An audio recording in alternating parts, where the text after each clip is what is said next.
For the undisputed UFC.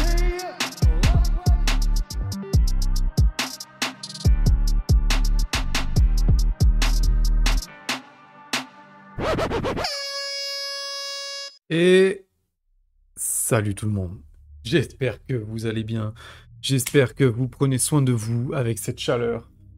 C'est vraiment horrible, il fait trop chaud. J'espère que vous buvez correctement. Voilà, moi ça va super parce que je suis toujours content de faire des petits podcasts, de vous retrouver. Ça fait très plaisir. On va parler aujourd'hui de UFC London. On va appeler ça UFC London 3. UFC London 3. Voilà, il y a un gros programme.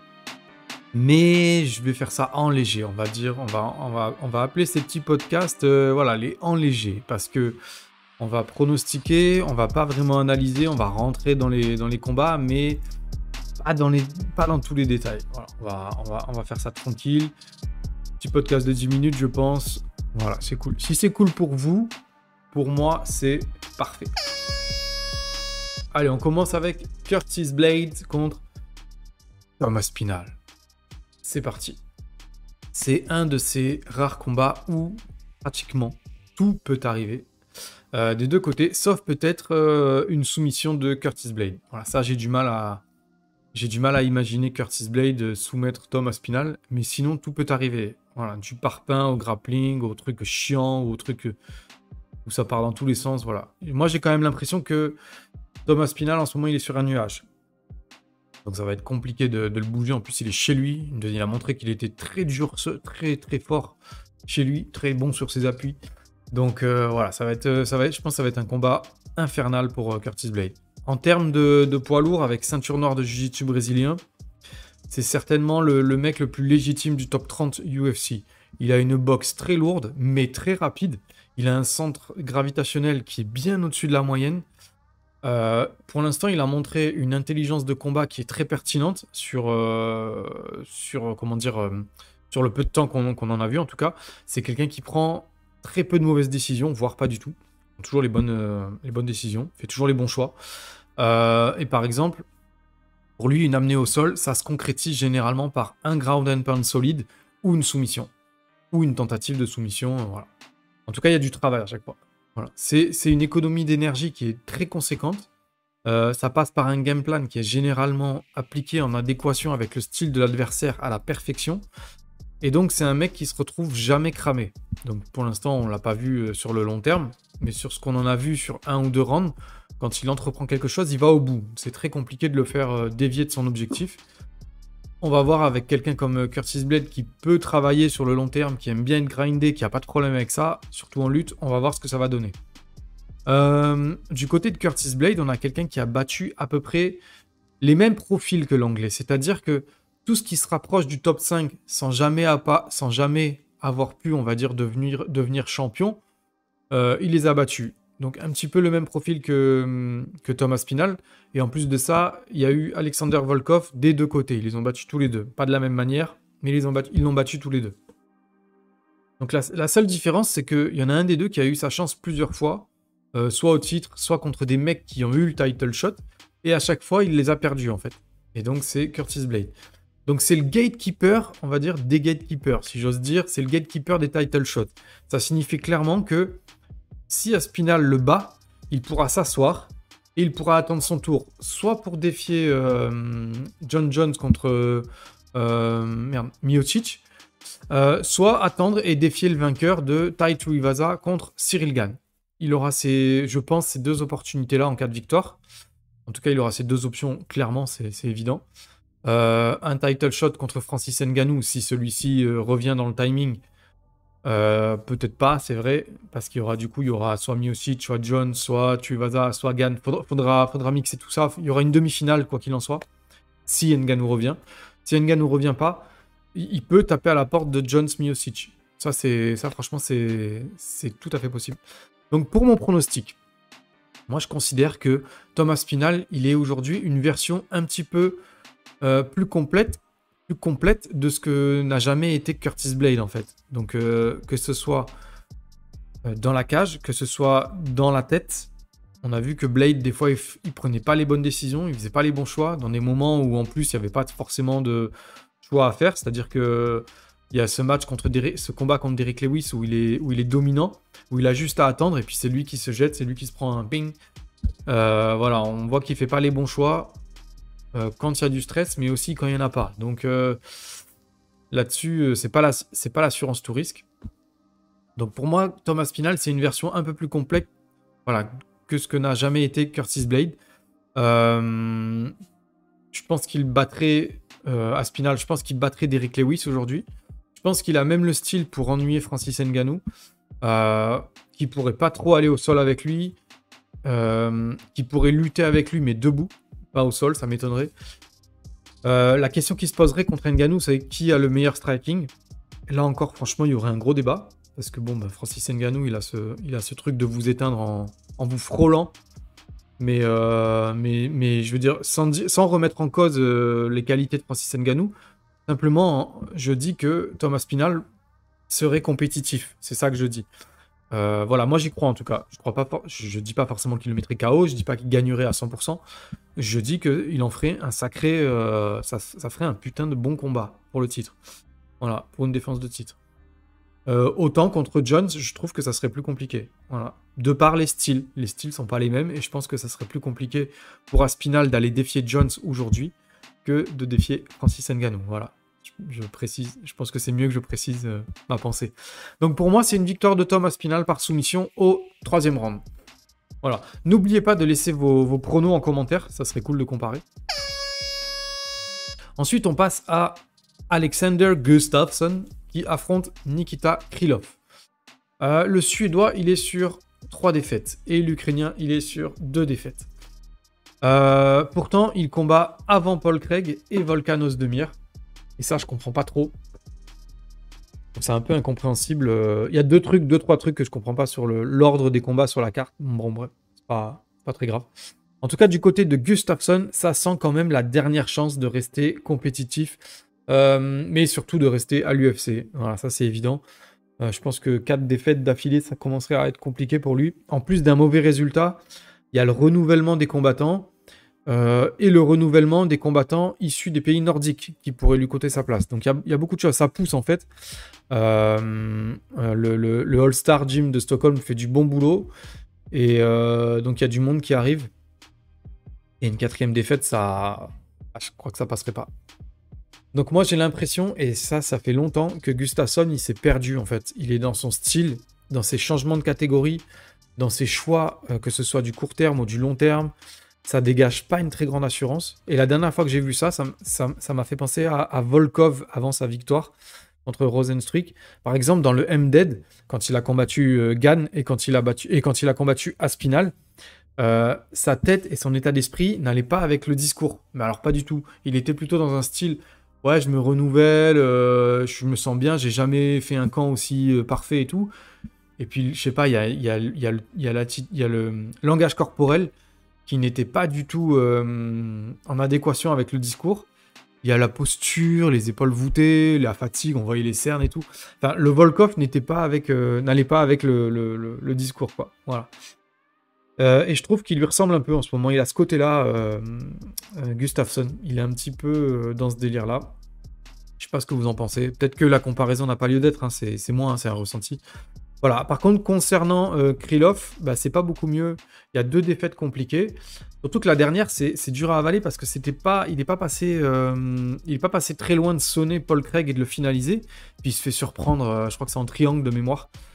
Voilà, un truc travaillé de Paul Craig, hein, faut pas croire que c'est du hasard, c'est le spécialiste, donc il est très fort pour ça.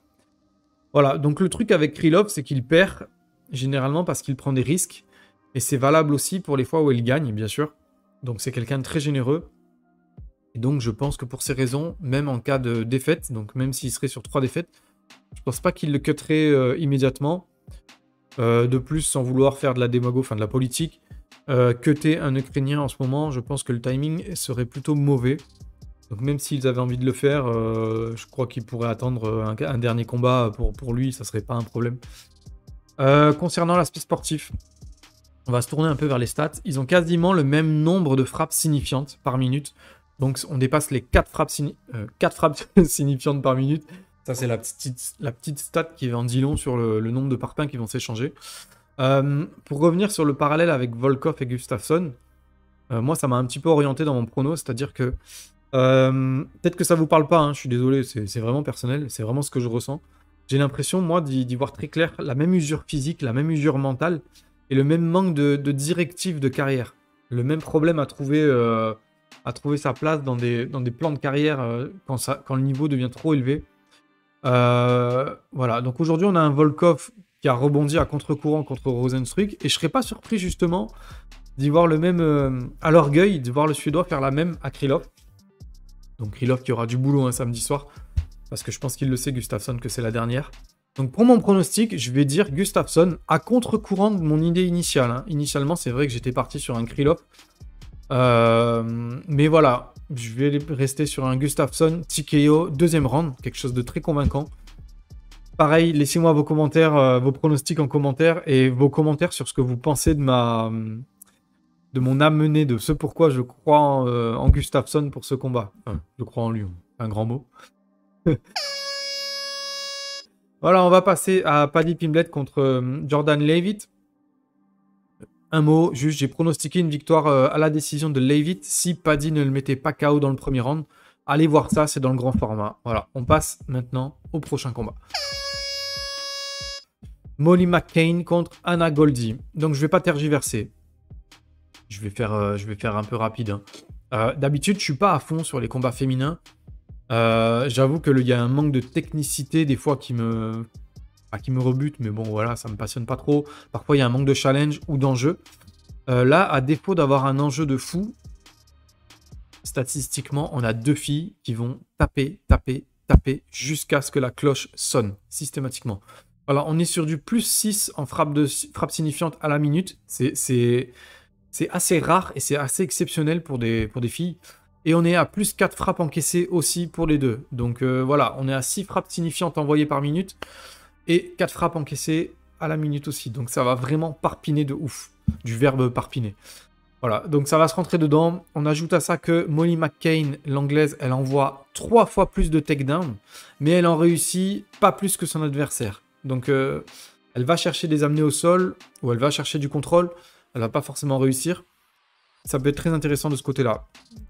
Ça peut être aussi une clé, ça peut aussi vouloir dire qu'elle va plus se fatiguer qu'elle. Mais bon, moi j'y crois pas trop. L'américaine n'est plus classée sur Fight Matrix. Je sais pas pourquoi. Peut-être parce que ces 2 défaites font très tache sur le tableau, notamment face à la Roumaine, je sais plus son nom. Je me souviens de son visage, mais je me rappelle plus de son nom. Je suis désolé. Alors voilà. Tandis que McCain, elle est 29e sur Fight Matrix avec une dynamique qui est quand même totalement inversée. Voilà. Molly McCain, elle est censée remporter ce combat. Peut-être pas rapidement, mais pas facilement non plus, mais assez évidemment, on va dire. Au vu des comparaisons, des affrontements et tout, je sais qu'il ne faut pas se baser là-dessus, mais il y a des limites quand même. Donc moi, je dirais que McCain va gagner ce combat. Voilà, ça serait un sacré upset pour moi de voir l'anglaise perdre. Après, on ne sait jamais. Là, son adversaire, elle est à 6-2, c'est pas ridicule non plus. Ou 9-2, je sais plus, tiens, faudrait que je vérifie. Pas ridicule non plus. Mais je la vois pas gagner ce combat. Voilà. Donc au vu des stats, pour moi, ce sera soit une décision, soit un KO. Et je penche pour une décision unanime côté Molly McCain. Voilà. On passe au prochain combat. On passe au dernier combat. Je termine avec un gentil banger d'ouverture de carte. On a Paul Craig contre Volkan Ozdemir. Franchement, ce combat, il aurait pu être bien plus haut dans la hiérarchie des combats. Après, je comprends, il faut une carte équilibrée pour captiver le public. Mais putain, celui-là, il pouvait largement passer devant Gustafsson, Krylov. Voir Pimblett contre Leavitt, hein, franchement, c'est une vraie tuerie ce combat. Voilà, donc ça me gêne de dire que... ce que je vais dire, ça engage que moi. Hein, mais ça me gêne de dire que Paul Craig est à une victoire du title shot. Mais j'aimerais bien, voilà, j'aimerais bien. Ça me gêne aussi de dire qu'en battant Ozdemir, il puisse l'avoir. Ça me paraît pas suffisant. Ça, je veux bien le reconnaître. Je suis tout à fait d'accord là-dessus. Son adversaire, d'ailleurs, c'était Krylov. Il a gagné, mais il s'est fait peur. Il y a une victoire convaincante contre Jamal Hill. Mais pareil, c'est pas suffisant. Et même en battant Rua, c'est pas le Shogun Rua qui avait dans l'octogone avant de se faire mixer par John Jones. C'était bien celui d'après, c'était bien celui qui avait beaucoup moins d'âme et de cœur au combat. Enfin, pas de cœur, mais d'âme en tout cas. Donc je comprends que c'est compliqué de lui matcher le champion actuel, mais je trouve qu'il aurait de quoi faire. Un peu à la manière de ce que je disais pour Thomas Spinal. Ça serait peut-être prématuré, mais je trouve qu'il y aurait matière à en faire un débat, quoi. Il y a vraiment débat. Je pense que ça serait un vrai cauchemar pour Yiri Pro HK. Donc voilà. Après, je comprends qu'il y ait d'autres personnes qui passent avant, parce que je comprends que son palmarès n'est pas suffisant pour avoir un title shot. En face, on a Volkan Ozdemir, donc le talentueux suisse. Hein. Pour moi, il est plus à présenter. Tout ce qu'on lui donne, il calcule pas la dangerosité, il calcule pas le classement. C'est très honorable. Parfois ça passe pas du tout. On se souvient de la belle guerre qu'il a livrée face à Yiri Prohaska. Pour moi, il gagnait. Pas pour moi, c'est évident. Il gagnait le premier round. Voilà, fallait pas grand chose pour l'éteindre. Ça rappelle que c'est un artiste martial très intelligent. Il a une belle boxe. Il a un KO power très élevé, même si c'est de plus en plus compliqué. Plus le temps passe, plus on s'éloigne des KO au premier round. Là, on est sur du deuxième round, troisième round à la décision, des grosses défaites. Donc voilà, il est toujours actif et compétitif. Il gagne ou qu'il perde. C'est quelqu'un de très attractif. Moi, j'adore le voir combattre. Le point très important, c'est qu'il lui fait souvent défaut, je pense. C'est qu'il arrive beaucoup plus... Enfin, pas beaucoup plus léger, mais il arrive quand même plus léger dans la cage. Les mecs en face de lui, et ce sera le cas pour Paul Craig, ils arrivent avec du plus 100 kg dans la cage. Le jour J, c'est du 100, 102, 103 kg. Reyes, Paul Craig, Latifi, c'est du lourd sur la balance. Donc c'est pas facile à manœuvrer. Je sais pas moi ce qui pèse le jour du combat. Je le vois bien à 96 maximum. Le Volkan Ozdemir, peut-être à 97. Je sais pas. En termes de stats, on a un Paul Craig qui est un petit peu plus homogène. Il est un petit peu moins actif debout. Par contre, ils ont la même précision de frappe avec un volume qui est plus important pour Volkan. Donc à ce petit jeu-là, Craig risque de se faire toucher plus d'une fois. Mais Volkan ne suivra pas au sol. En tout cas, ça me paraît évident que Craig va nous faire une Oliveira et que Volkan ne va pas suivre au sol. Voilà, ça me paraît évident qu'il va lui demander de se relever et de continuer la parpinade debout. En grappling, évidemment, l'Écossais, il est largement devant. Il n'y a rien à dire. Il envoie 7 fois plus de takedown. 7 fois plus de takedown. C'est énorme. Mais pas forcément beaucoup plus gagnant. Il a un taux de takedown gagnant qui est à peine 10% plus élevé que celui d'Ozdemir. Qui est à peu près de 20% d'ailleurs. Donc c'est pas ouf. Il y a une défense de takedown incroyable, Ozdemir, qui est aux alentours de 80%. Donc il va annuler clairement. Enfin, il est censé annuler les amener au sol de son adversaire. Maintenant, il suffit d'une fois pour Craig. On sait, il suffit d'une fois, une erreur d'Ozdemir, et c'est bon, il l'endort. Donc voilà, pas le droit à l'erreur. Des deux côtés, hein, ils n'ont pas le droit à l'erreur. Voilà, pour moi, le niveau JJB, on sait que Paul Craig, c'est le roi d'Écosse. 2 soumissions toutes les 15 minutes et 80% de réussite par tap out. C'est incroyable. Il a 80% de victoire à la soumission. Voilà, c'est chaud. Je ne sais pas si vous réalisez la stat, mais c'est assez chaud. Quant à Ozdemir, il va chercher le KO, c'est évident. Lui, il est à 70% de victoire par KO, TKO. Donc on a un qui est à 80% de victoire par soumission et un qui est à plus de 70% de victoire par KO ou TKO. Donc ça va être une tuerie. Pour mon pronostic, c'était très compliqué. Je crois au KO power de Volkan Ozdemir. J'aimerais voir Paul Craig call out le champion et demander un UFC en Écosse. Mais j'ai envie de voir Ozdemir se relancer parce que je pense que s'il perd, ça va être compliqué. Je pense que Ozdemir va se relancer de manière propre. Je lui souhaite. En tout cas, malheur au perdant. C'est le 8e contre le 9e. C'est des positions qui sont un petit peu ingrates dans le ranking. C'est-à-dire qu'en cas de défaite, tu sors. On peut considérer que tu sors du top 10. Et là, en plus, pas pour Craig, pour Ozdemir, en cas de défaite, ça commencerait à faire beaucoup. Sur les 8 derniers combats, je crois que ça ferait 6 défaites. Je pense que ça fait beaucoup par rapport à la vitrine de l'UFC. Contre pour Paul Craig, ça ferait reculer un petit peu dans son ascension. Mais vu qu'il est sur 5 victoires, franchement, ça ferait pas de tâche. Ça passerait. Voilà pour mon pronostic. Volkan Ozdemir, par KO. J'ai dit quoi? Dans le deuxième, je crois.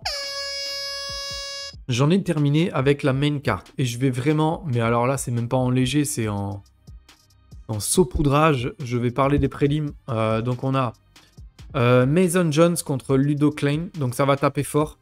Il y aura très peu de défense de boxe. Ça va être très spectaculaire et rapide, je pense. Les deux, je crois qu'ils sont à plus 6 en frappe signifiante à la minute.